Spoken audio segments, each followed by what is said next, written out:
Further with this, let's break this down. Okay. So listen to just what just happened. The caller said that the furnace has been off for 3 hours. It's freezing outside. It snowed today and the house temperature is dropping fast. Okay. Now that's a lot of information packed into a few seconds, and the agent has to process all of it and decide what kind of call this is. Same thing with a human agent, right?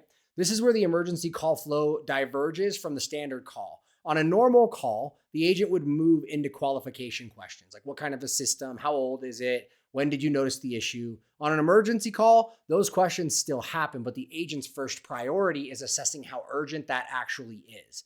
So the agent asks, how cold is it out right now? Now that's not small talk, that's a triage question, okay? The answer determines how the rest of the call gets handled. If it's 50 degrees outside, this is urgent, but not dangerous, not an emergency, right? But if it's below freezing with snow on the ground, which it is, this is a safety issue, not just a comfort issue.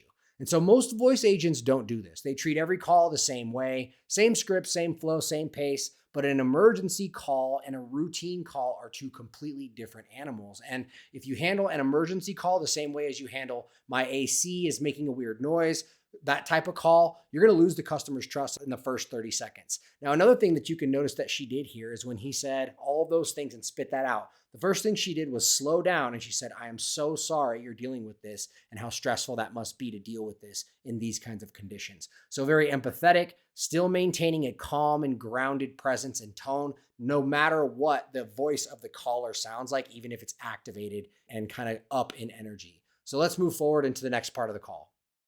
Snow today, and the temperature in the house is just dropping really rapidly.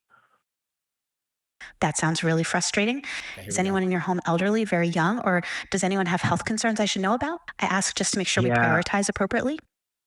yeah, I've got kids in the house. Okay.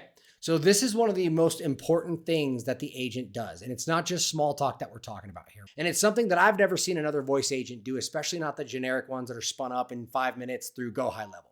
This agent asked, is anyone in your home elderly, very young, or does anyone have health concerns I should know about?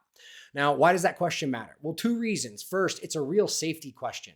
If there is an infant, if there's an elderly person, or if there's someone with a medical condition in the house with no heat in freezing temperatures, like this isn't a we'll get to you when we can situation.